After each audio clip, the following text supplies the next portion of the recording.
But I thought that instead of talking about and giving you some very exotic and very rare conditions, I thought I'll concentrate on rare treatable movement disorders. So you might already be thinking to yourself, what does he mean treatable? Most conditions are not treatable. Now, we've been grown up with the idea that Wilson's disease and dopa-responsive dystonia are well-recognized examples of treatable conditions. But what I'm going to tell you is that now over 30 disorders presenting mainly as movement disorders are treatable conditions.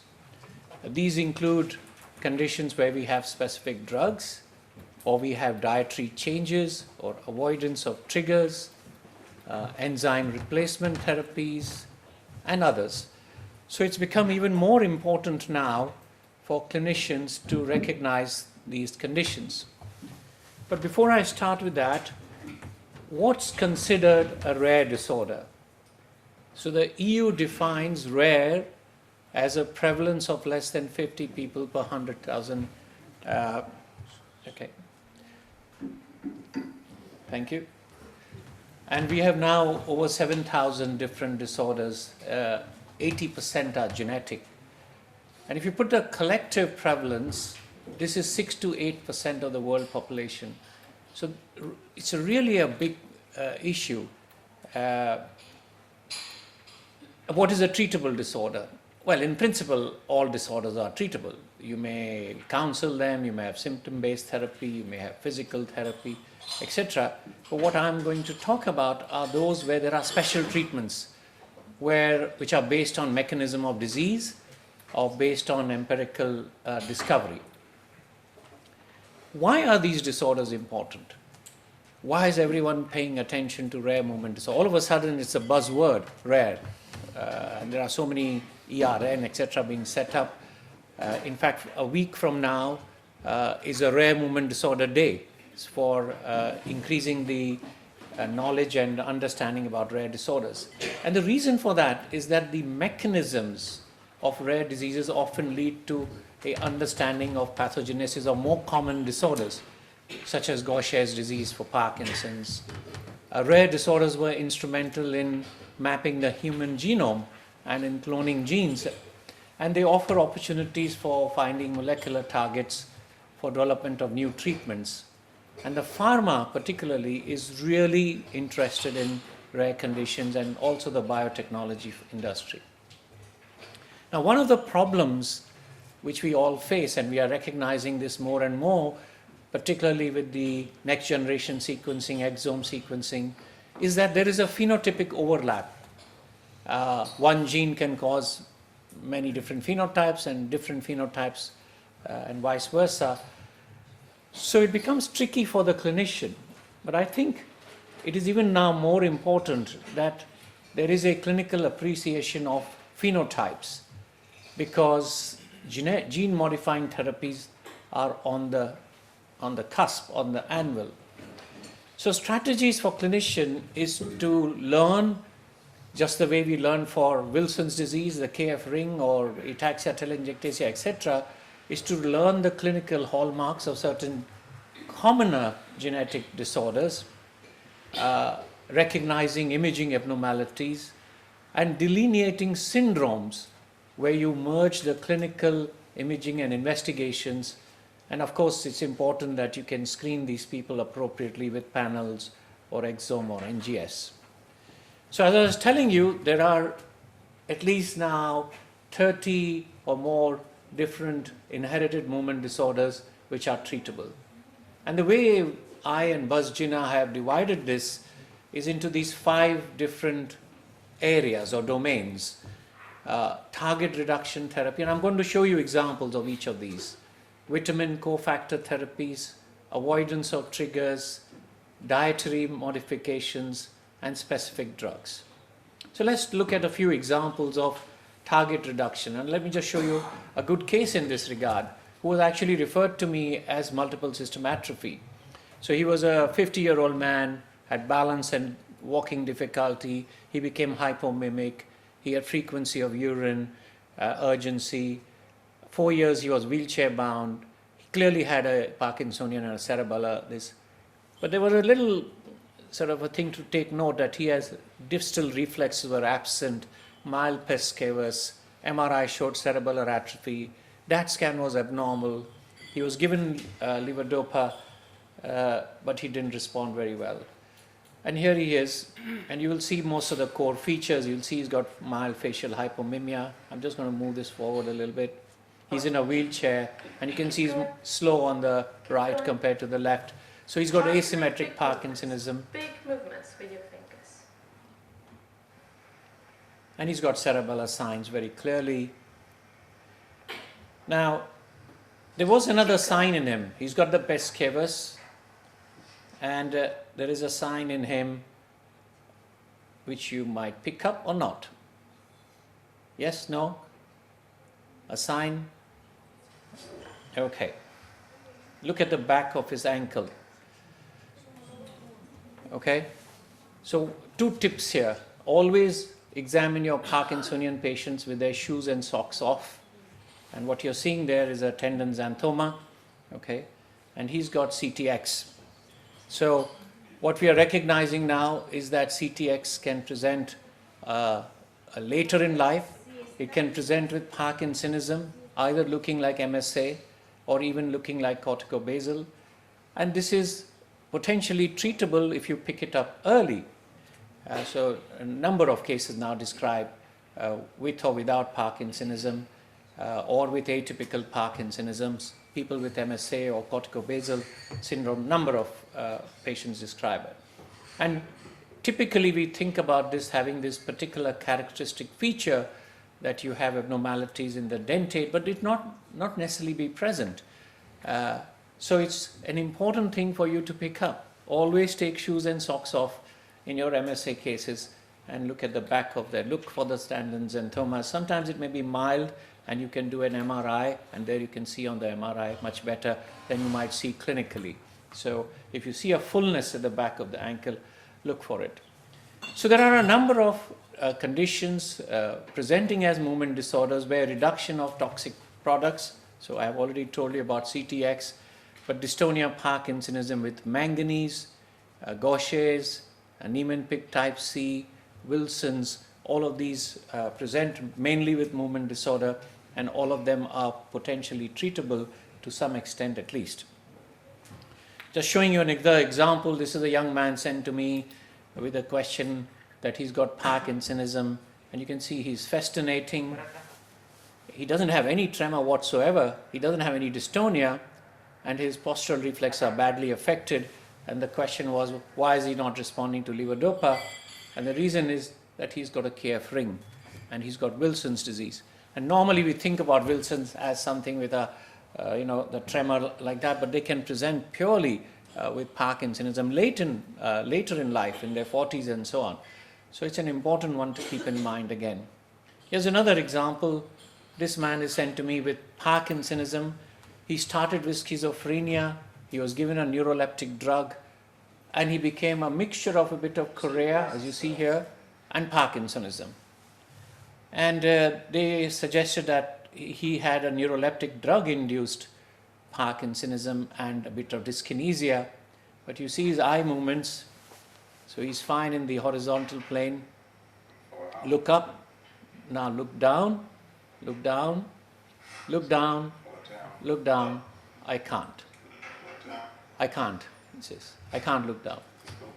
Just try and look down Now, for me. neuroleptic drugs can give you the tardive condition, can give you Parkinsonism, but they never affect your eye movements. So tardive dyskinesia, dystonia never affects your eye movements. So this was the red flag. Why does he have the difficulty, particularly in looking down? His imaging, etc. was okay. His DAT scan was abnormal, and he has Niemann-Pick type C, and the treatment for that, as you know nowadays, is miglustat, and it's a substrate reduction therapy. And these people can present in a different variety of ways. They can present with ataxia, they can present with cognitive impairment, intellectual disability, and of course they can present with psychosis like this guy did, and he was treated with neuroleptics. one of the reasons why people miss Niemann-Pick type C is because if you're not paying good attention to the eye movements and you don't pick up these signs, or you think it's a funny PSP or something like that, you miss Niemann-Pick type C. This is a very rare condition. This lady presented with a combination of dystonia and Parkinsonism. And again, for the interest of time, I'll just go on. She had unusual abnormalities in the blood. She had hyperbilirubinemia, alkaline phosphatase was abnormal. So at this stage, you would think about somebody presenting young with dystonia, Parkinsonism, you think about with an abnormal liver enzymes, you think about Wilson's, right? But her copper ceruloplasmin was normal. Slit lamp examination did not show any Kiev rings. And then she had a characteristic MRI. So this is a T1 weighted hyperintensities. And this is due to manganese. So this is a classic picture of manganese deposition in the brain. And she also had polycythemia, which was a hint. And she had a genetic condition, a manganese transporter 1 gene defect, which typically also gives you polycythemia. Now, why is this important? Because you can give them chelation therapy. And the chelation therapy is with disodium calcium edetate. And these people present with Parkinsonism and dystonia. So you see here, that's the manganese. Then we give her the calcium edetate. She gets better. She goes back to her country, which was in the Middle East, and they said, nobody will marry you. So you're taking some strong drugs. Stop the drug. She stops the drug, the calcium comes back, the manganese. Then she comes back to us, we restart her on the calcium edetate, and it's gone.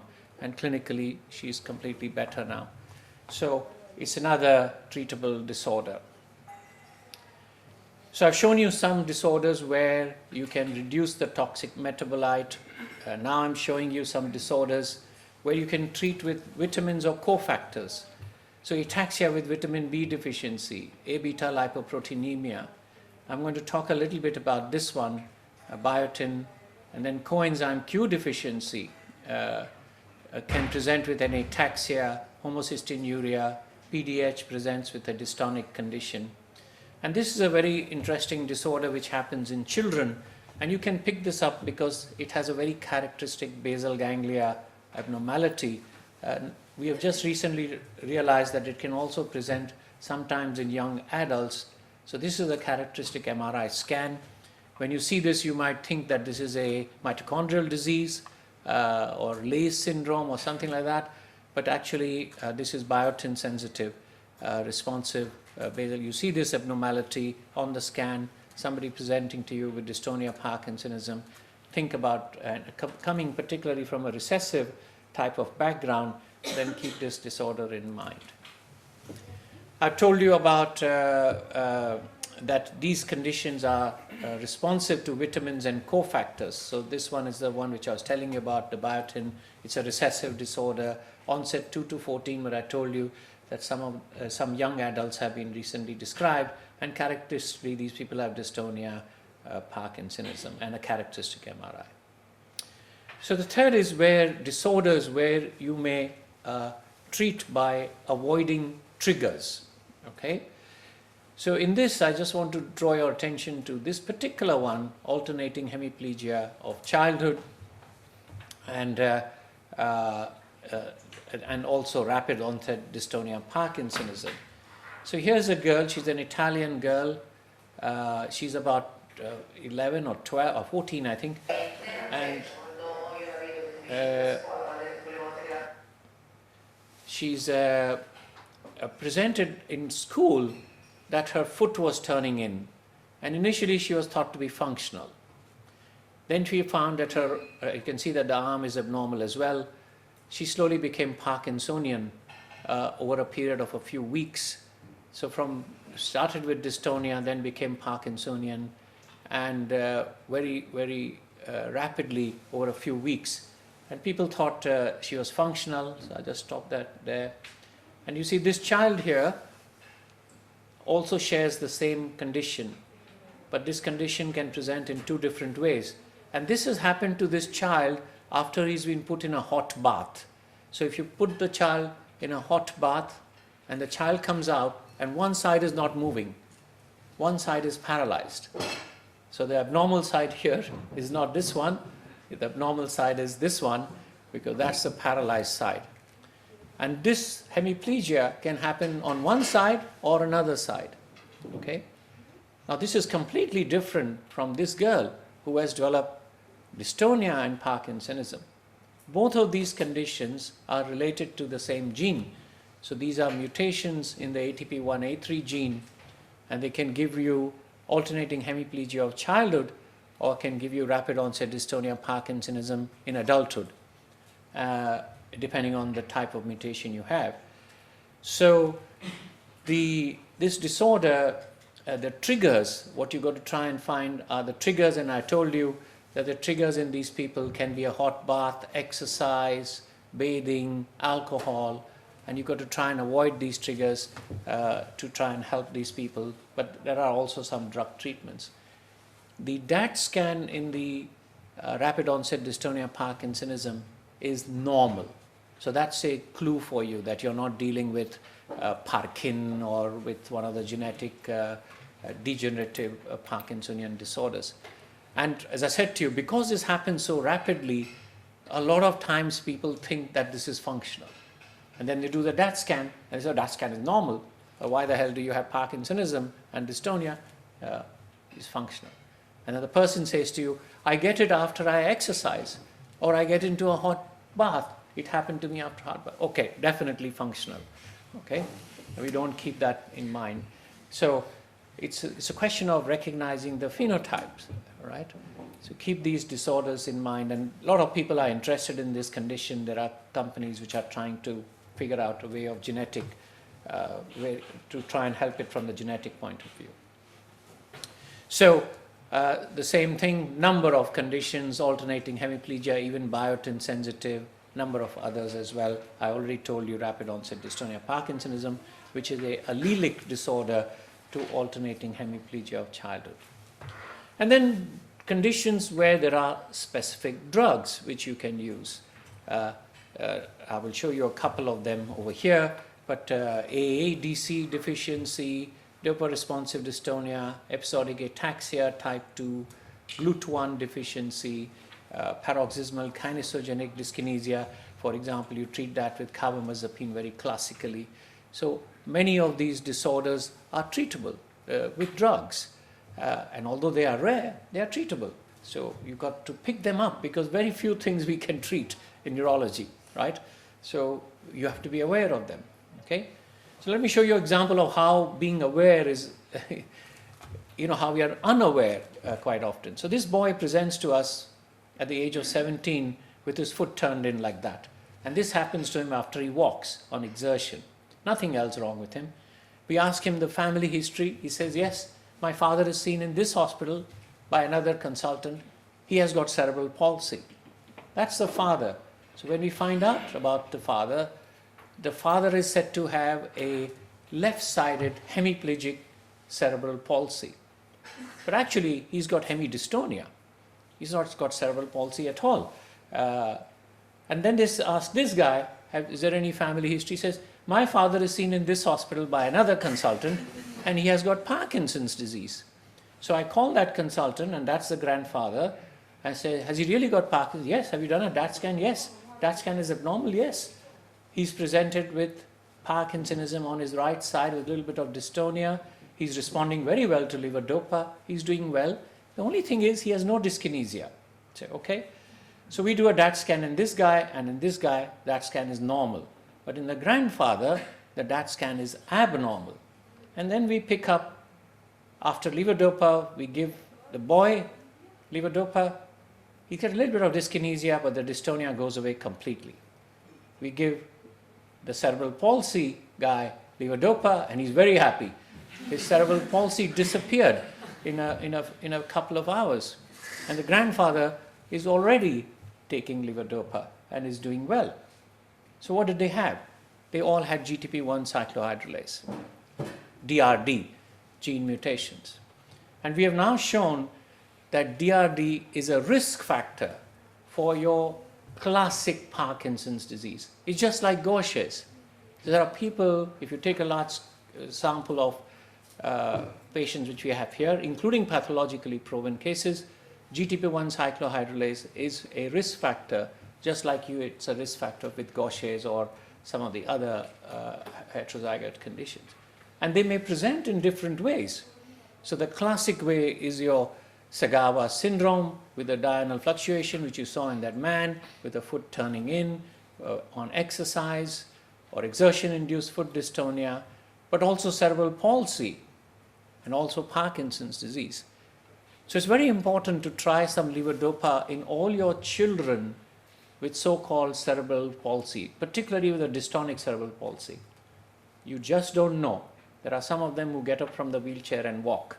You don't lose anything by giving them a trial of levodopa, because GTP1 can present, as I just showed you, in one family presenting in 3 different ways. Okay, so it's a very important one not to miss, but it's also become important because we are showing that.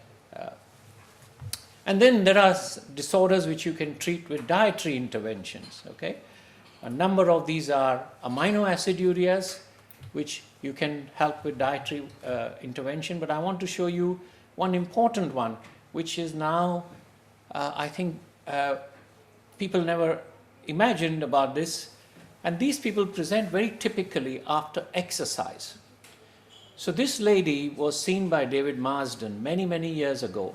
And David Marsden never diagnosed people with functional.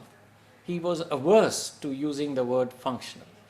But in this one case, he called her functional. And he was wrong.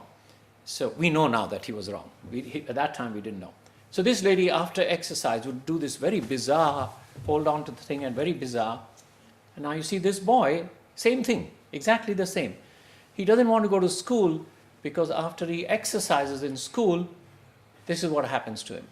For 5 or 10 minutes, he has this very bizarre gait, and this is happening because he's getting chorea, dyskinesia of his legs. And he's a little bit ataxic, so he has to hold on to something. And that's what that lady was doing too.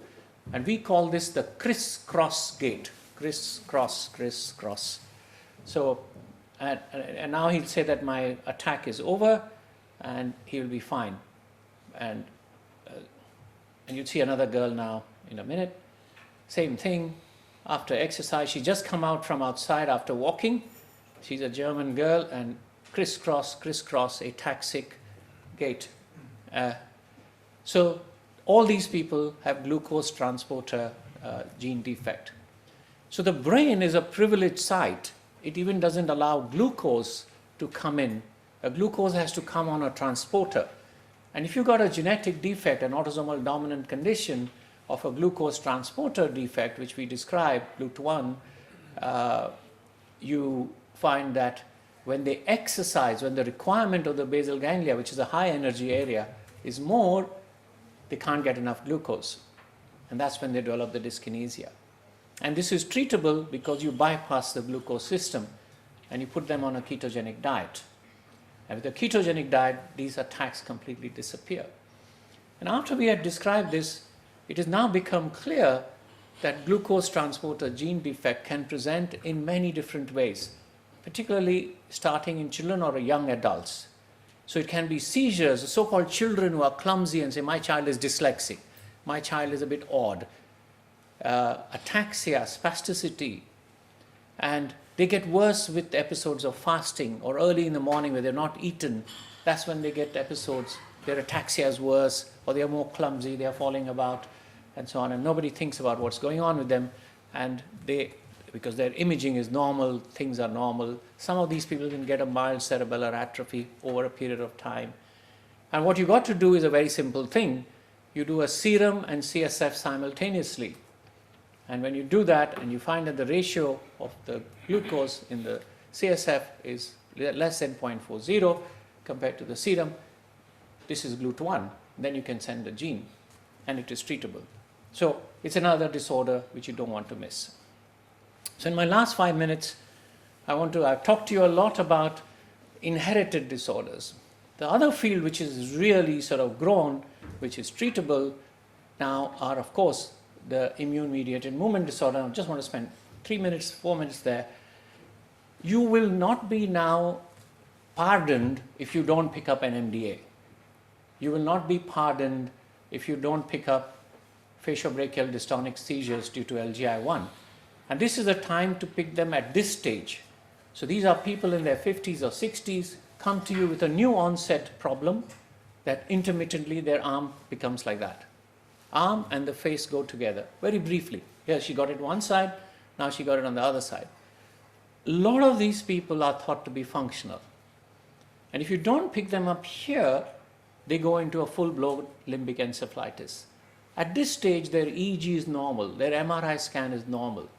But what you have to recognize is the characteristic phenotype, which is that, and that, and that, and sometimes bilaterally, okay?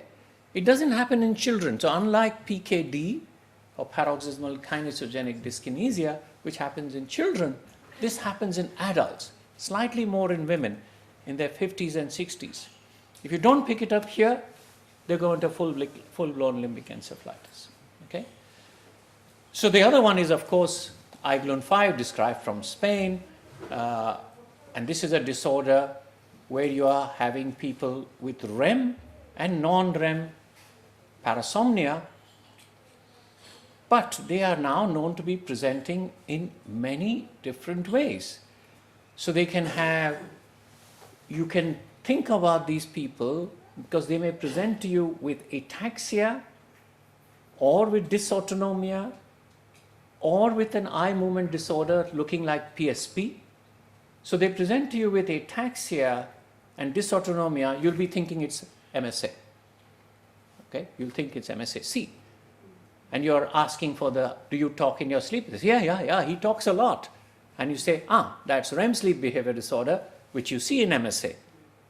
But actually, that patient has IGLUN5.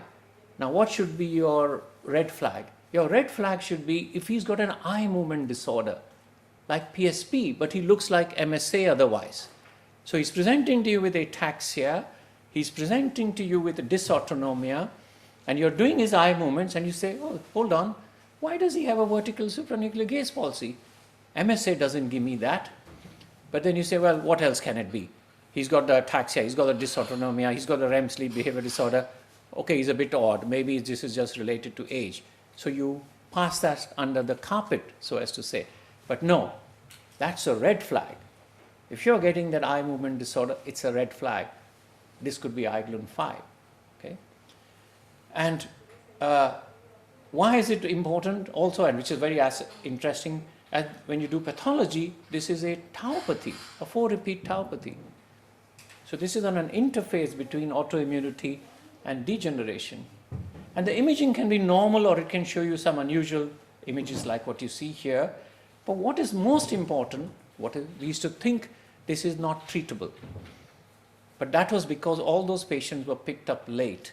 Now we are finding patients with corticobasal degeneration, MSA, or looking like corticobasal degeneration or MSA, and they are treatable because you're picking them up early. Now look at this lady. She's a Japanese lady. She presented with corticobasal syndrome. She has difficulty on her left side. She's Parkinsonian, gait difficulty, and she can't put her shoes on. She's apraxic on the left side. You can see that she's clumsy as well, and she's got left-sided difficulty. Just to wind it up forward. Okay on the right side, but on the left side, can't do it.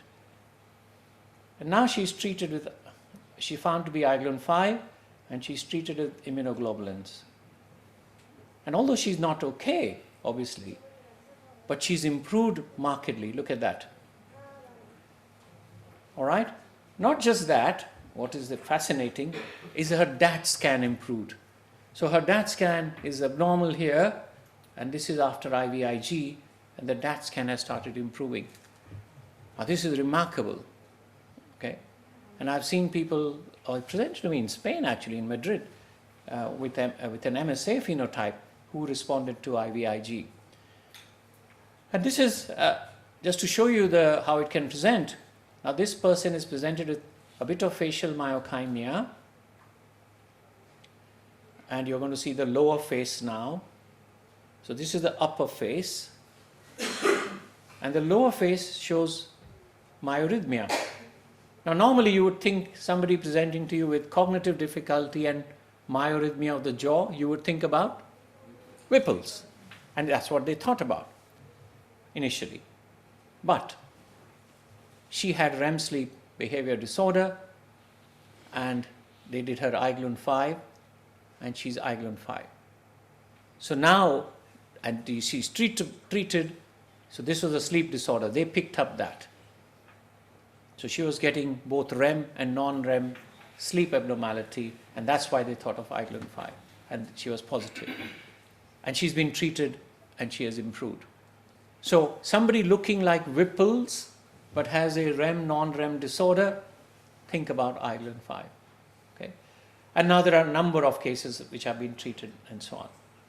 Okay, so I think I've just given you a little whistle through, a little snapshot, that rare diseases causing movement disorders now are very important because they represent a substantial portion of the movement disorder cases we see. I think clinicians need to up their game now. We need to go beyond Wilson's and dopa-responsive dystonia, which we used to think about as the characteristic, classical, treatable movement disorders. I've shown you some examples, and I've told you there are at least 30 conditions, and I showed you some of the important ones which have very characteristic phenotypes, which you can pick up if you are aware of them. What the mind doesn't know, the eyes can't see. So you have to know, and you have to learn, and you have to keep learning to be able to see these things. And many of these disorders provide us with some really vital pathophysiological answers, which are answers for more common movement disorder conditions. So thank you for your attention.